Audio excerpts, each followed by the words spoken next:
the recording and say welcome to everyone for our presentation today on research questions. This is related to Module 1 for those of you who have either been in Module 1 or planning to go into it. We found the first time we ran this program that this was a complex discussion, and there is a nice paper that goes along with it, so we thought we'd do a little review of it prior to you coming to class. And for those of you in Module 2, it's either a good refresher, or it might, in fact, be the first time that you're looking at this question of research questions. And if it is, it would be helpful for you to pay attention, because we're going to use this concept from Module 1 in Module 2. So I would like to first introduce to you Angela Chowdhury, who's our instructional lead for our social impact measurement professional certificate and all the micro credentials. So Anshula is a leading expert in impact measurement and reporting in Canada, having co-founded Social Value Canada and served on Ontario's Impact Measurement Task Force. She led Symmetrica, a software as a service platform. I always wondered what SaaS stood for ESG and impact for 14 years. She has pioneered the application of AI to impact reporting, working with the University of Toronto to create an AI data standard that was adopted as part of the National Common Approach Standard. At Symmetrica, she led major implementation across sectors, including developing frameworks for tracking billions in social investment. And Angela holds a bachelor's in economics from the University of Toronto's Trinity College, with additional training in social return on investment and participation in the Next Founders program. So thanks so much for being here today. And as we go through this, if you have questions, you can throw them in the chat. You can throw up your hand. Angela's got a great conversation for you today. So over to you, Angela. Great, sounds good. Is everyone able to hear me? Okay, I just saw a note in the meeting chat that that the volume might be a bit low, so I'll just keep an eye on that, and happy to. Great, I see a thumbs up. But if there's any difficulty in hearing me, please let me know. Great. So looking forward to our chat today. So what we are actually going to be going through is this idea of research questions and how they are kind of applied to social impact measurement and why they're important for that. And then at the end, we're going to go through a group activity where we will be kind of just walking through how to apply what we learned today. I would love to have participation from the rest of the group for that process. There's no kind of wrong answers at this stage. We're just kind of learning. So if you're comfortable, and just to kind of prepare you ahead of time, I'll be kind of turning it over to all of you very briefly at the end, so that we can kind of walk through some examples together. Wonderful. So just to kind of move forward today. So first of all, I want to talk a little bit about some of the challenges in successful social impact measurement.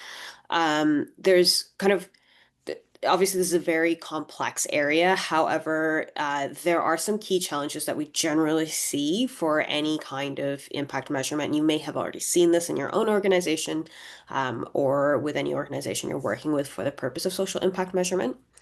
And so these challenges are, just really briefly, number one, having an organizational mandate, so establishing a clear organizational mandate for social impact measurement and kind of communication, and how that aligns with the strategic goals and stakeholder expectations. If you're working in a corporate environment, kind of aligning with business goals in nonprofits, being able to get executives on board, there's a real need to establish an organizational mandate for social impact measurement. It's something that I, as a practitioner, have had challenges with, and is a common one, I think, for others as well.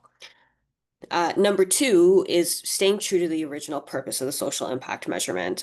Because this is such a complex field, and because it's also not very standardized, it is kind of moving forward, or had been moving forward very quickly over the last few years. Obviously in the last year, we've seen a little bit of change in that.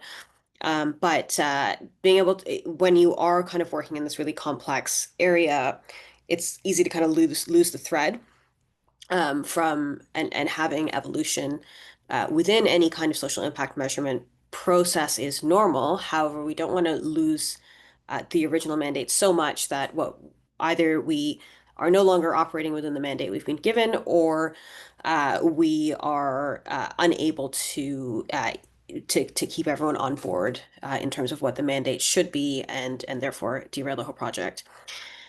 The number three is just identifying the measurement strategy. So what to measure, how to measure, when to measure. And number four is resource allocation. So ensuring that, and this kind of sticks, is within items number one, two, and three, but ensuring that whatever resource we have kind of available, we're working within that so we can actually deliver what we need to deliver.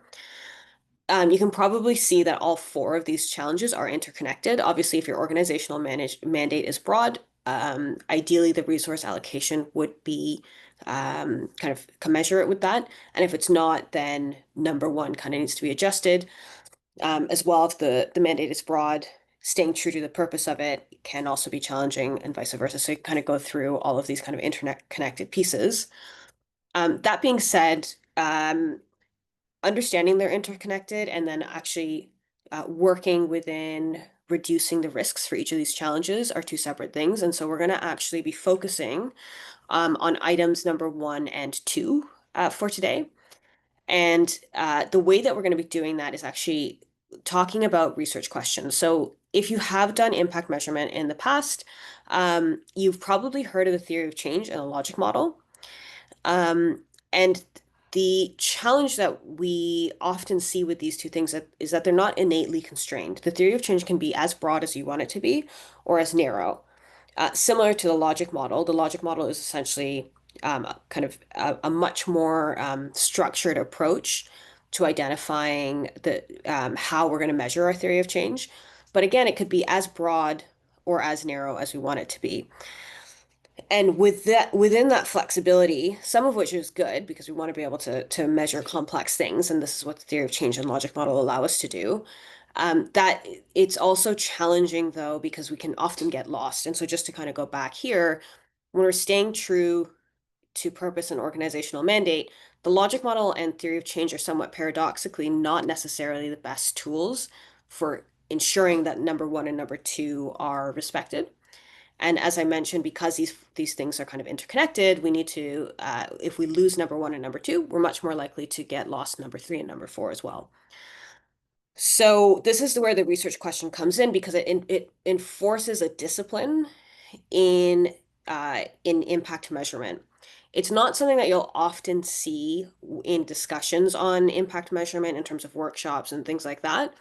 But it isn't a very essential tool for ensuring both a nuanced, complete, but constrained kind of methodology and framework. So the research questions, first and foremost, is there to constrain and focus the impact measurement process. And then secondly, it's also something that we're going to go back to throughout all of our impact measurement projects to ensure that we're clearly and objectively explaining why something is not included in our measurement. And that's going to be necessary both to ourselves, because obviously we want to do a good job. We want to make sure we're only including things that are relevant. But we also need to explain that to our partners and to all of the stakeholders that we're working with.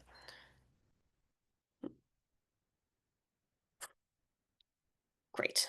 So today we're just going to be developing kind of your ability to craft sharp, actionable research questions that drive impact measurement strategies. So this is a skill that you're going to be working on throughout the entirety of this course. However, today we're going to actually focus on kind of learning what that looks like. Okay.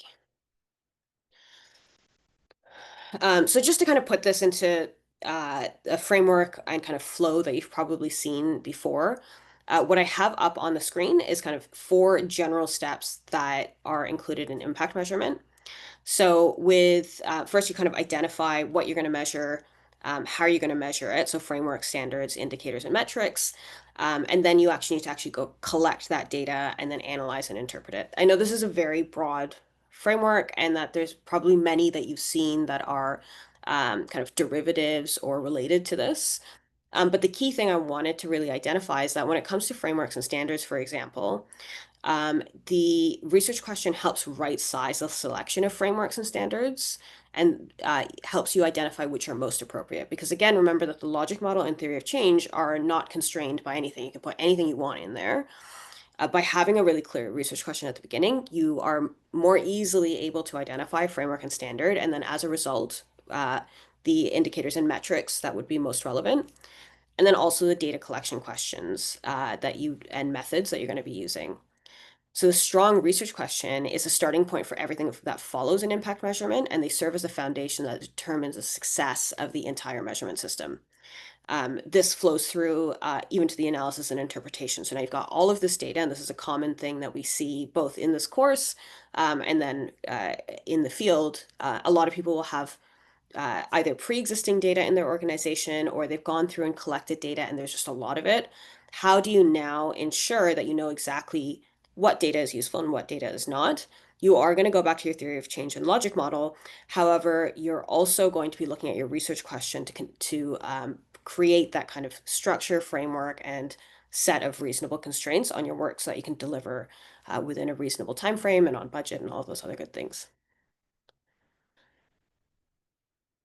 Okay, so I did want to just kind of wrap this around in terms of the framework that we've seen before. So I'm going to just walk through some of the key questions that we always ask in impact measurement. So for example, you'll see a list of questions on the screen.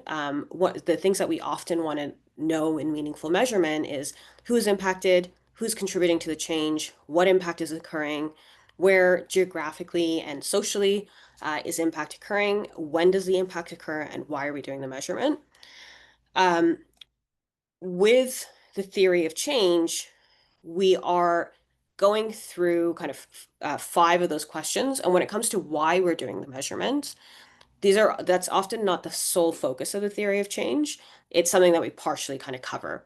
So the theory of change is incredibly powerful, but there is kind of a lack of coverage in the why the measurement is happening and to what purpose we're going to actually use the data.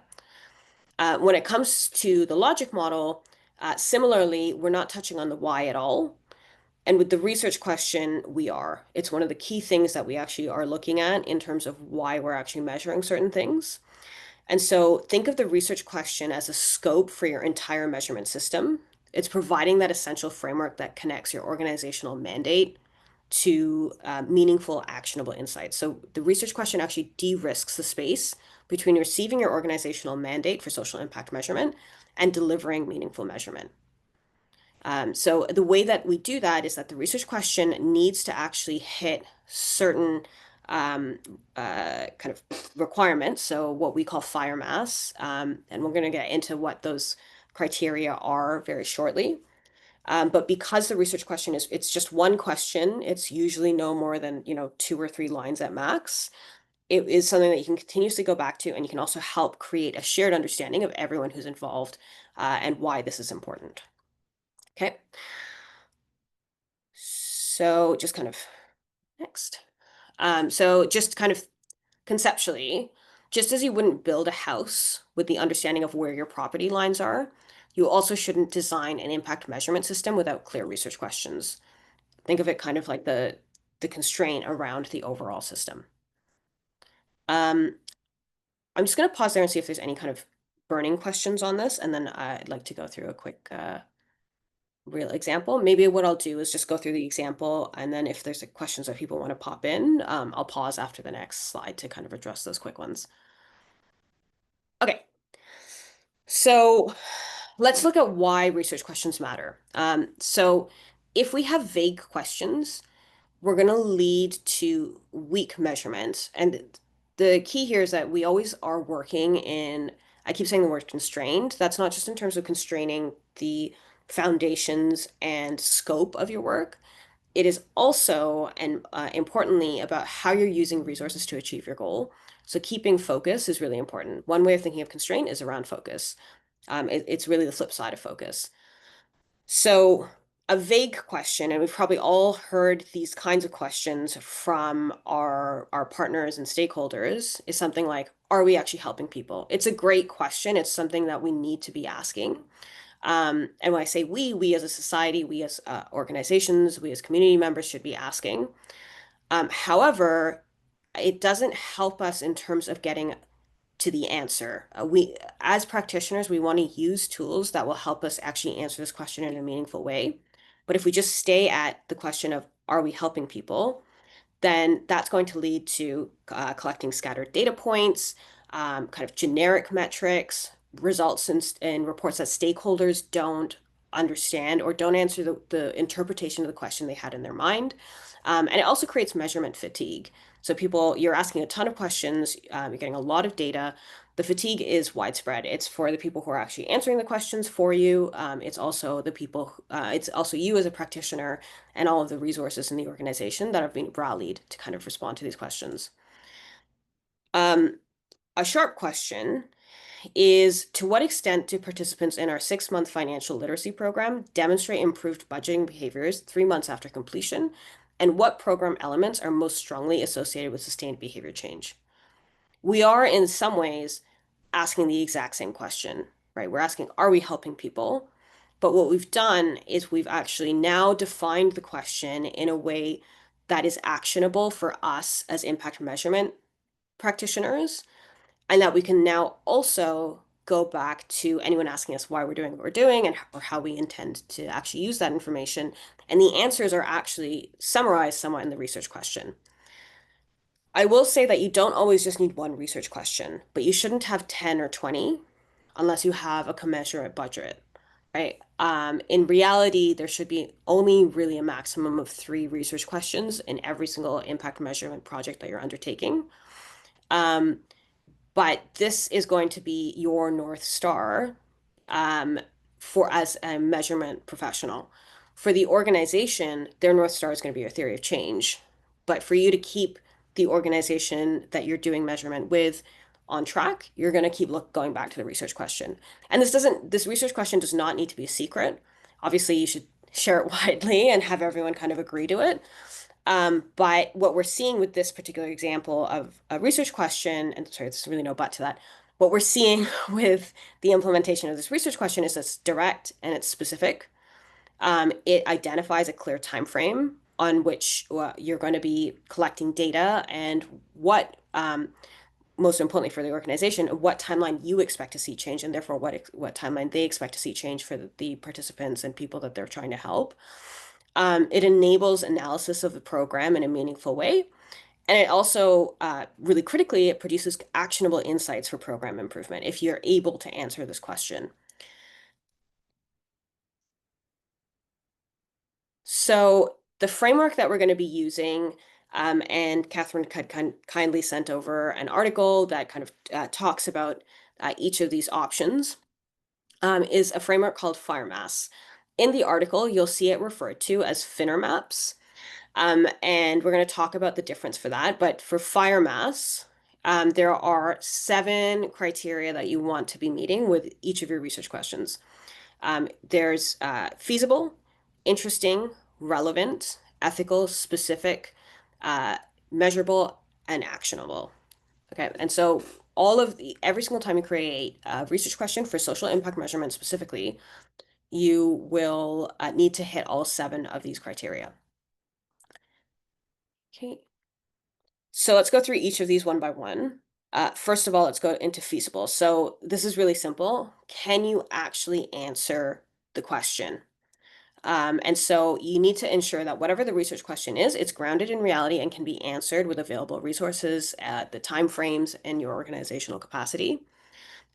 So an example of not feasible is, what is the long-term global impact of our local mentorship program on worldwide youth development? It's too broad. It's impossible to measure all of this stuff globally. There's no clear boundaries, and it requires unlimited resources. A good research question would be, what changes in academic performance and career confidence do high school students show after participating in our 12-month mentorship program? There's a clear scope, it's measurable, it has specific outcomes, and it's got realistic data collection. Okay. The next option, sort of criteria that we want to look at is it interesting? So does it actually matter to stakeholders? There's lots of questions that we can answer. That's not going to drive anything actionable in your organization. No one's actually going to care about the results. So if we're going to put in the time and effort of going into social impact measurement and actually doing a project, we want to make sure that it's going to yield results and data that will be helpful. So it ensures that that this is going to be relevant and that people will genuinely care about the results. So not interesting, and this is actually a great example of an output-oriented impact measurement process. So how many emails did we send to program participants? This doesn't tell us anything about the change of behavior that we're able to actually see any evidence of.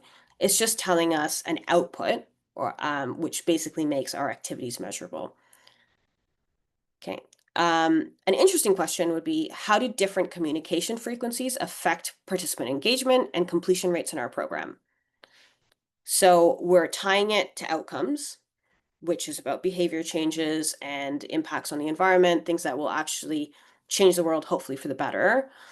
And people will actually want to eat. I mean, this is partially organization, it is very organizationally dependent, but presumably an organization would be interested in understanding the results of the research question on the right, while on the left, it's one big yawn. Next is relevant. So does it actually connect to your impact goals? So relevance ensures the research question directly connects to your program's theory of change and intended impact, avoiding measurement of irrelevant factors. I'm just going to take a quick note here to say, I know that I had said that we would be doing a activity at the end. Relevance is really around that connection between the theory of change, the organizational mandate, and your research question. Just because of kind of the tightly constrained time that we're with today, we're going to kind of touch on relevance, but we're not going to be going through theories of change and impact goals. So it'll be a little bit challenging for us to kind of assess this during this workshop. However, we'll be connecting on this on Module 1 as well as Module 2. So not relevant. So what are participants' favorite colors? Presumably that does not matter at all in terms of impact reporting. It might be something very specific in a theory of change, but I've yet to see anything like that. And then what would be relevant is, how does participation in our environmental education program influence participants' pro-environmental behaviors and attitudes? So, the color might be some kind of input into the environmental education program, but people's favorite colors are not obviously going to be directly related to theory of change, while the one on the right, presumably you can kind of infer that it does connect directly to the program's intended impact. It does align with the theory of change, or you can see that it reasonably would. It measures meaningful outcomes, and it does support program validation. And I should also say validation or invalidation. We always need to be open to both options in impact measurement. The fourth one is ethical. So respects the dignity of those affected. This is obviously incredibly important, and it's not just about treating people with respect in your research question, but it's also about ensuring privacy and the well-being of participants who are going to be providing information. So one example of like a bad research question with this particular criteria is, which participants are most likely to fail in our program? This is obviously highly problematic. It's potentially stigmatizing. It may harm participant dignity in terms of the final report that comes out, even the engagement of actually collecting information for this, and it creates negative expectations. We don't want to ignore negative data that comes out through our work, but we need to frame these questions in a way that is looking at each individual as hopefully having the most kind of positive experience, that we don't expect failure of them, and we don't expect them to not be able to kind of improve either the environment or whatever the benefiting stakeholder is. And so an ethical question, which I just want to be clear that we're not ignoring negative information with this question, but we are framing it in a positive and ethical way, which is, what support systems and program features best enable participant success. One of the kind of litmus tests that I always use for this, because ethics is obviously a very complex area, and so the example I'm about to give you, it's not an end all or be all, but I have found it to be a good litmus test. Is that when I'm writing a research question, I imagine what it would be like for someone who is going to be part of the social impact measurement process to actually see my research question, and how would that make them feel? And you can, if you put yourself in the shoes of someone who is actually going to participate, the question on the left would cause harm it would probably help create the expectation that they think we're going to fail, they're going to fail, while the question on the right would not have that impact. So that's kind of how I frame it on a day-to-day basis. The other kind of layers to this obviously are data privacy, which we all will be getting into in modules 3, 4, and 5 as well. The fifth option here, or fifth criteria, is measurable. So can it generate concrete evidence? Hopefully you've seen that in all the research questions where where we're asking very specific information about the kind of impact that we want to see and the time frame in which we want to see it. Now, ideally, we're using validated instruments and clear metrics when we go through this. So an example where this criteria is not met is, do participants feel more hopeful about life? It's a very vague concept. Not that hope isn't real, but we need to be able to talk about how we're going to be measuring that. It's highly subjective. Now that when you get into qualitative versus quantitative impact measurement, it's not that you can't have any subjective measures.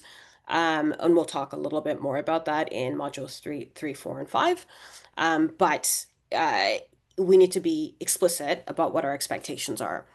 So, and this question does not do that. So we're not saying that we're subjectively measuring hope, but just say, are they more hopeful?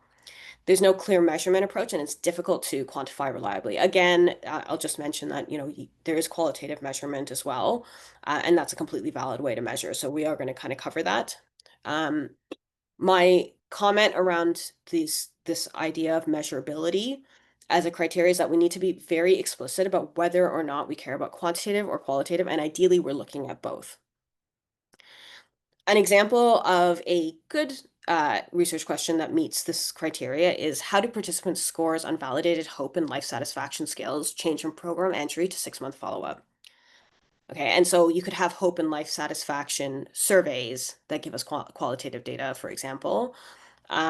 But here it's become much more measurable. It's much clearer to the individual what's happening and why we're measuring it. Actionable, so results can inform decisions. This is related somewhat to interesting. And so there is a bit of blurring on that. But when we look at actionability, we really want to make sure that not only are people going to be interested in the results, but they're actually going to be able to take action on them, because the whole point of impact measurement is that someone takes the information and then makes a better decision that creates more impact, and helps everybody. So in terms of something that's not actionable, we want to know what happened to participants after they left our program. It's too broad and unfocused as a question. There's no clear implication for action. It doesn't actually identify any areas of improvement, and this is a really big issue that we see quite a bit. And then the results may actually not be interesting. So as a general rule, if something's not interesting, it's not going to be actionable. A good example of this is, which program completion factors predict sustained employment 12 months post-graduation, and how can we strengthen these factors? So here we're able to identify what is a specific factor that was able to predict success, and then how can we actually improve what those factors are. So it's both interesting, it's actionable, and you'll probably kind of seeing hopefully a pattern here where the other pieces, feasibility, and the other kind of criteria are also being met with each of these questions on the right-hand side. They do kind of enforce each other. Lastly, so the seventh item is clear scope and boundaries. So specificity, ensuring that the research question have well-defined kind of populations, parameters, time periods, outcomes, etc. Something that's too vague, how effective is our program? I will also note that a lot of the work of the impact measurement professional is to take these kinds of very vague questions like, what's the value of our program? How effective is it? Are people failing? And convert it into something that is fire mass friendly. Because you've probably heard people in your kind of sphere of work asking the questions on the left. They're not bad questions.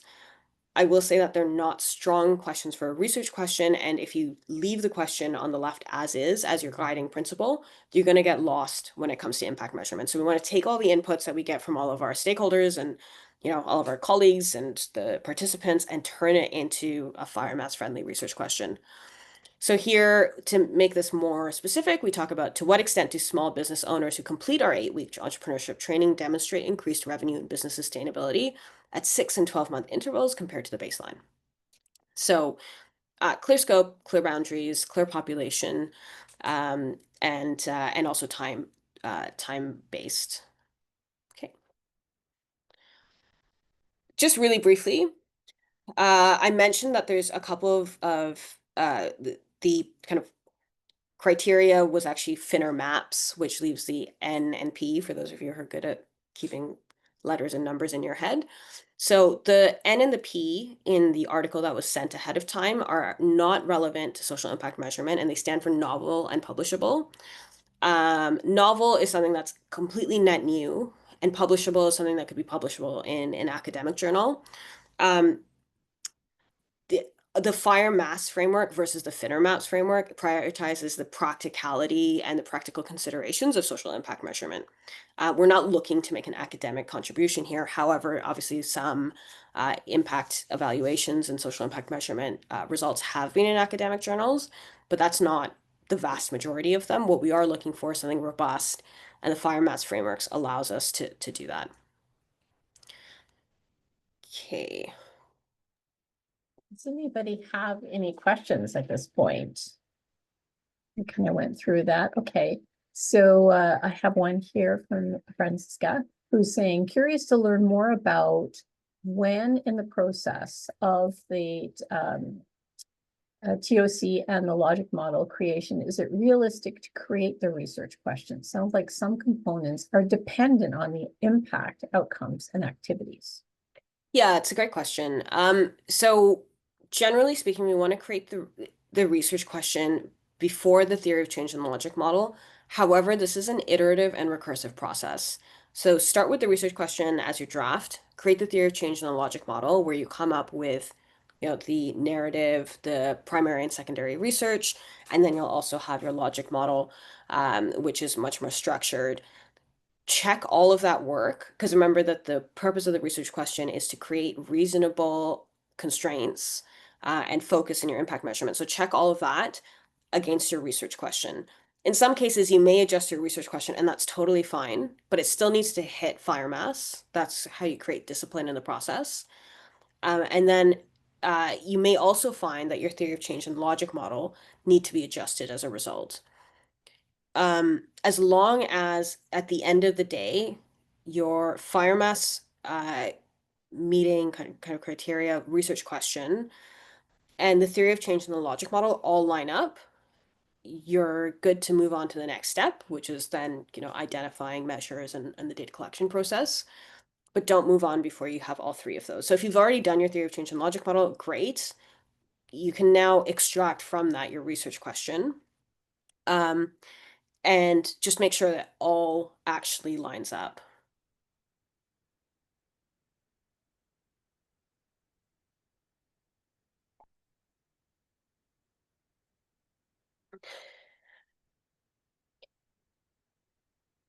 So I'm gonna just move on. If there's any follow-up questions on that, happy to answer them. I'm just gonna kind of move on to the next piece of this. So just really briefly, the key takeaways on how to create the research question. So first start with your impact goals. Which change are you trying to create? Your research questions should directly connect to the aspirations and align with your organization's mission and vision. We want to be specific about who, what, where, when, why, and how much. Vague questions lead to vague answers, and they don't actually inform the decisions that your organization need to make. So define your population, intervention, time frame, and expected outcomes early, and that's what the research question is forcing us to do. Think about your stakeholders. So what do funders, participants, community members, et cetera, need in order to make better decisions? And then center their information needs in your research question development. Okay, so that will also make sure that you end up with something that's actionable and interesting. Consider feasibility early. The best research questions will actually allow you to answer to be answered with the available resources and timeframes that you've been given as part of your organizational mandate for social impact measurement. So you really need to balance ambition and intellectual curiosity with practical constraints. And then do use fire mass as a tool. Test against it. Use the framework as a checklist to strengthen the questions before you begin data collection. So each criteria will ensure the quality and robustness of your research question, and as a result, the logic model and theory of change. And you're going to come back to that throughout your impact measurement process. Okay. And then lastly, and certainly not least, remember the ultimate purpose. So the research question in social impact measurement exists to improve programs and demonstrate value, and not just to satisfy academic curiosity. That can be kind of a side benefit, but by and large, that is not why we're doing impact measurement. That doesn't mean it needs to be, that it can be very loose. In fact, in some ways, because it's not serving the gods of, of the ivory tower, we need to ensure there's much more possibility of mission drift and impact measurement. The research question will keep you on track. And then just kind of going off of the question that we just got, throughout your process of impact measurement, you're going to come back to the research question every time, as kind of the guiding North Star. So yeah, just to kind of summarize that, the research question is that foundation. It'll help determine your measurement efforts and create genuine value, and not just, consume resources and not result in anything. Okay, so I do want to go through a group exercise. What I've done is come up with 3 different research questions. And you'll notice that I've got fire mass written as column headings. So as a group, we're going to actually pull up these research questions, and we're going to kind of test against fire mass, and decide whether or not the research question meets each of these. Okay. So please feel free to kind of either pop in some responses on in the meeting chat, or kind of unmute yourself for this part. The first research question we're going to look at is, to what extent do participants in our 12-week financial literacy program demonstrate improved budgeting behaviors and debt reduction at 6 and 12-month follow-ups? And which specific program components are most strongly associated with sustained financial improvements? So my first question is this feasible?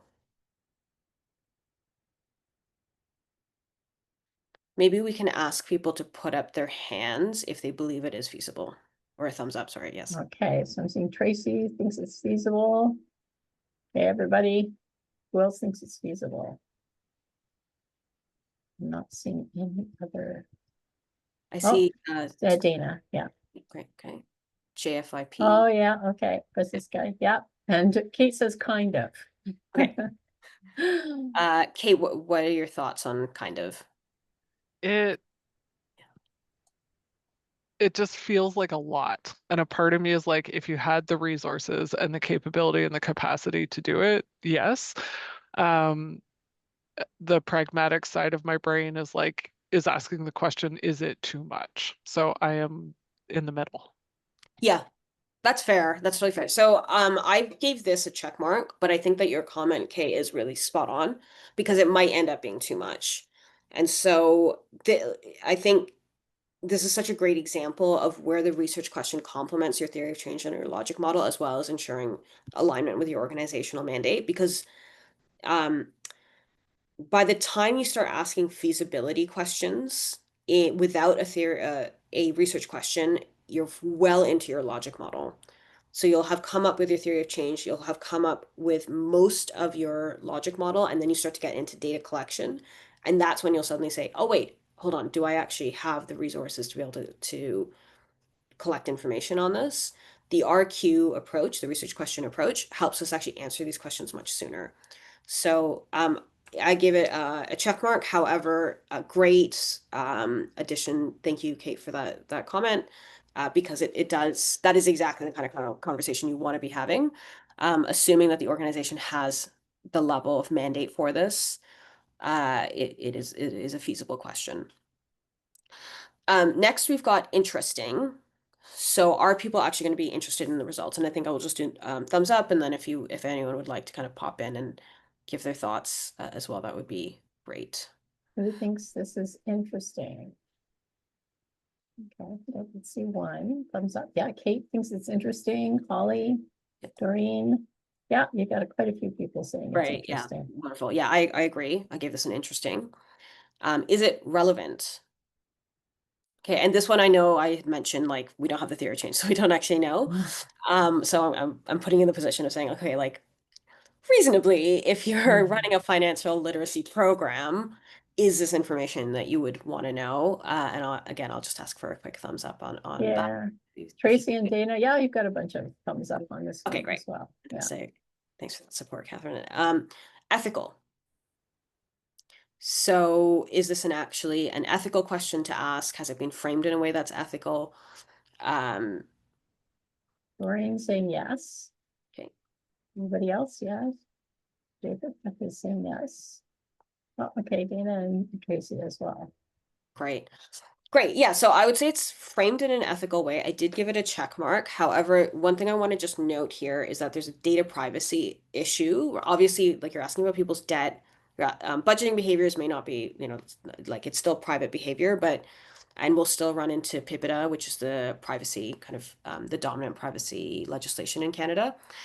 However, not as sensitive as debt reduction. So there's a couple, and I don't want to jump too far ahead, but I just want to put this in your mind.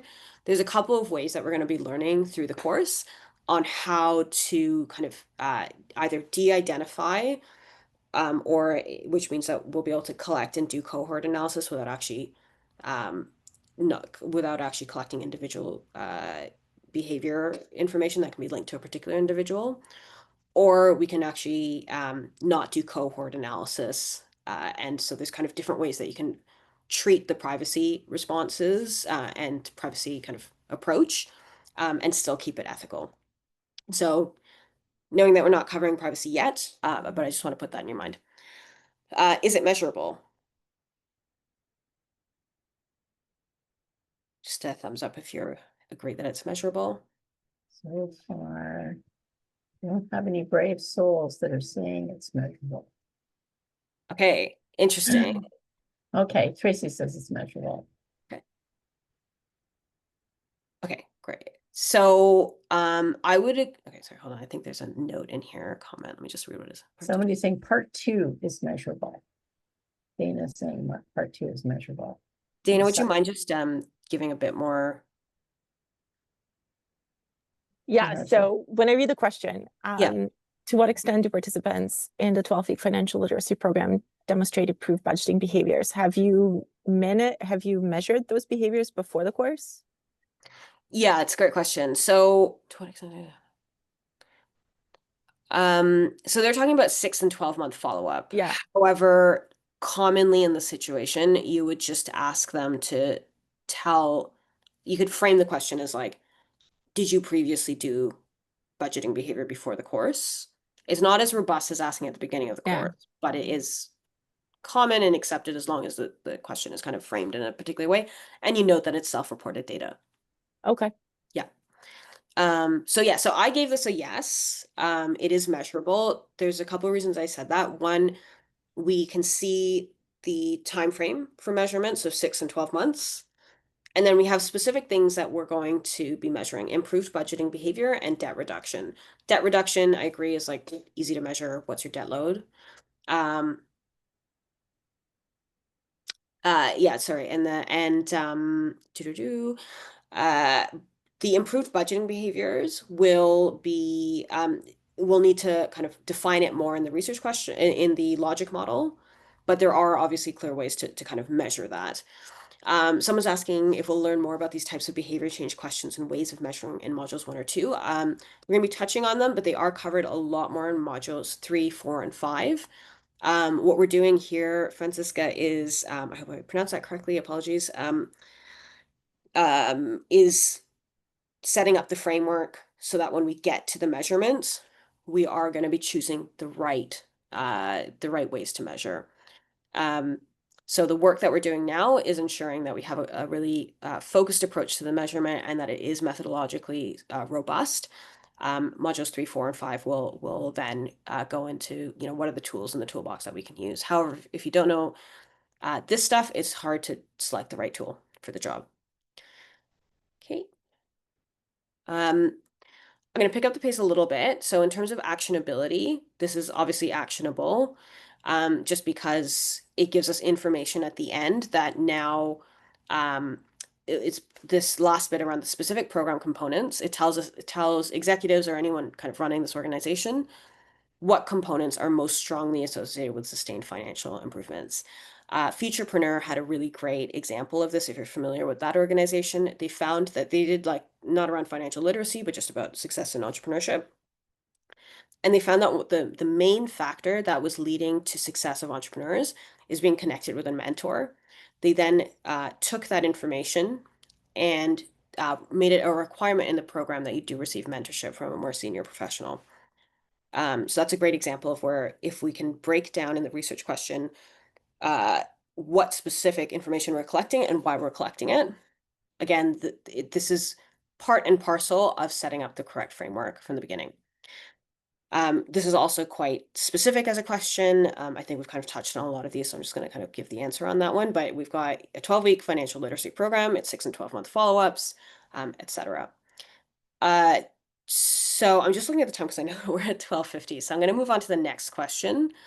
And we'll be sending out the slides afterwards, so you can kind of take a look at these as the kind of description of exactly why, although you guys have covered that really well. The second research question we have is, how does our organization help the community and make people's lives better through all our various programs and initiatives? So is it feasible? And I'm going to time and give people 10 seconds to either raise their hand or not, knowing that we are all here to learn and it's just. Francisco's giving it a thumbs down. Yeah, that's great. That's great.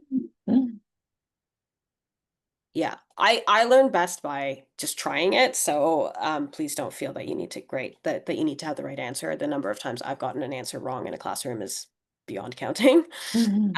So yeah, that's great. So it's a no. And why? Because we actually don't really know what we're measuring. Make people's lives better, and then all the various programs and initiatives.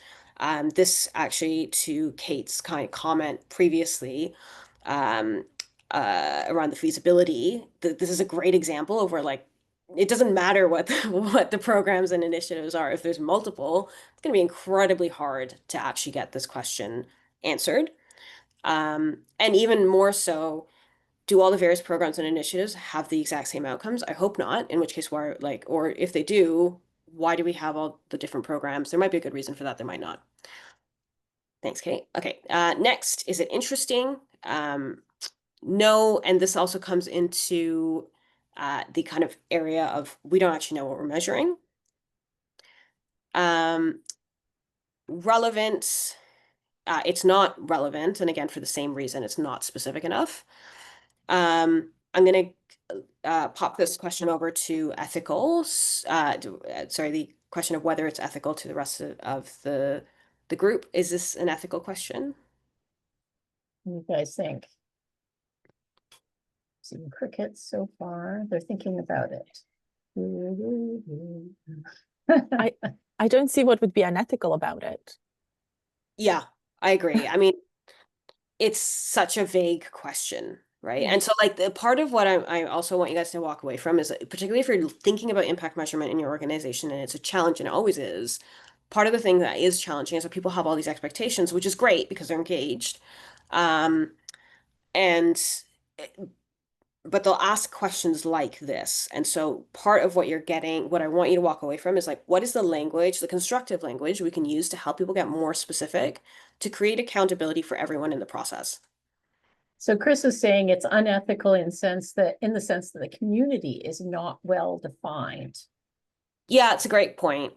I did put it in as ethical just because it's so broad, and I think I see what you mean. I put it in as ethical because it's not negative, but it's so broad that you're right by being, and this is a great way to think about it, that I think is a new insight for me, but the lack of specificity actually increases the risk of ethical issues coming up. So I think that's actually a really valuable insight. He Chris. mentions the chance of selectivity creeping in. What does that mean? Yeah. Yeah, so I think, so the way that I interpreted that, Chris, was to say that, okay, you've got community, but that could be anybody. So what if you start to select people that are already going to succeed, right? There's a selection bias that comes in, and then you have these amazing positive results, but it may not actually be representative of the program. Good point. Yeah, I think that's a great point from Chris. Thank you. Is it measurable? Obviously not, because it's neither feasible or specific. Is it actionable? Again, I'm going to go ahead and say no, it's not, because it's too broad. Okay. And is it specific? Obviously not. That's probably a core issue. But I think what's really interesting, and the reason I chose this research question, is that you might get answered questions like this from people in your organization or the organization you're working with in impact measurement. There's nothing wrong with the question, but this is a framework to say, look, it's not specific enough. Let's get more feasible, interesting, relevant, make sure it's ethical, and make sure it's actionable. Okay, and again, we'll send this out afterwards so you can kind of review these, but I think everyone's done a really good job of not only looking at those answers, but also bringing up some new points, which is great.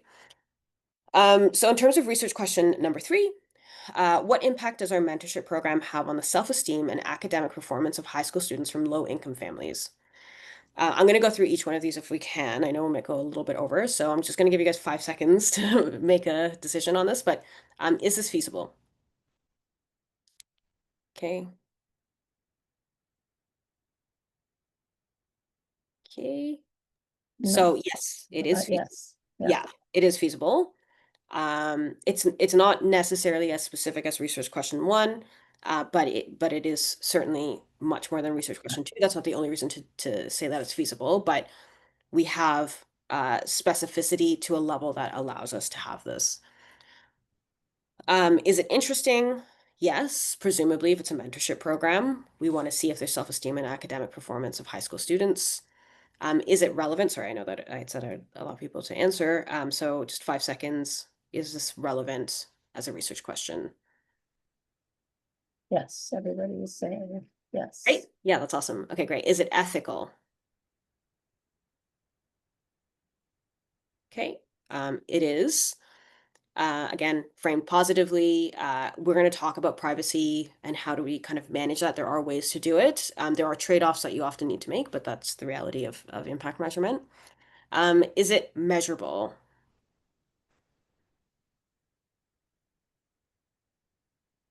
So no, it's not quite measurable enough. It's getting there, but note also that we're not looking at what are the factors that could actually help with this. And by this, I mean self-esteem and academic performance, right? And so that's actually also going to go into actionable. We need to ensure that we are measuring the entirety of the logic model, the inputs, the outputs, the outcomes. With research questions, when we look at the outputs and the outcomes, that is one of the key things that we're most concerned about. And then is it specific? Sorry. No, it's not specific. And hopefully that's clear why. We're not, we don't have any timeline. We don't know, when the follow-ups are going to happen. We don't exactly know what the relationship is between the outputs and outcomes.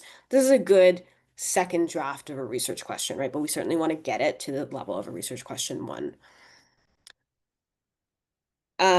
Okay, so the goal here is not to achieve the perfect score with fire mass at the beginning of this process, but to identify areas for improvement and strengthen your research questions along the way. So again, this is a recursive process.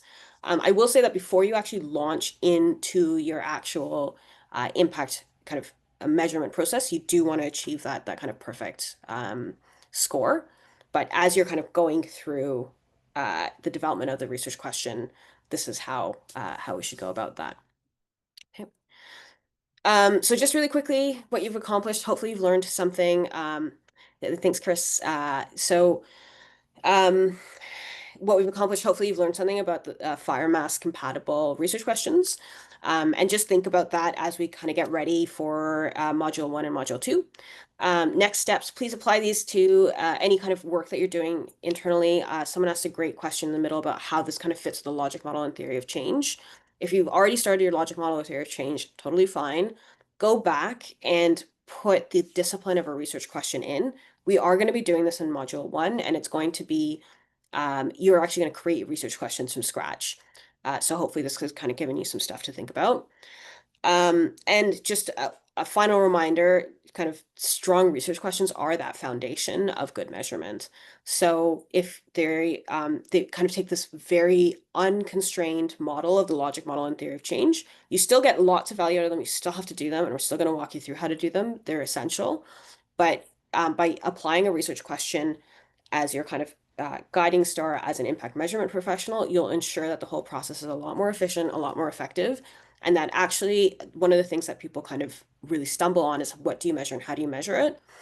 Trust this process that we're walking through, because if you can do the process we're covering in module 1, and in module 1 and module 2, then it becomes more and more trivial throughout the process to figure out how to measure and what you're going to measure. And then actually, even when it gets to the report writing and interpretation, you actually get more and more constrained, but in a reasonable way without having lost the nuance. So I'll just end Excellent. there. Yeah. Hand over. Thank you. Thanks so much, Anshula. A big hand for Anshula. And for those of you, remember to look at those emails I've been sending you. There's a learning needs survey for both module 1 and module 2, if you've received an email from me. And if you haven't already logged on to the learning management system and you're in module 1, you should be doing that. Let me know if you can't find those coordinates, but I did send them to you last week. Thanks so much, everybody, and we'll look forward to speaking to you soon. Bye. Great. Thank you. Thank you.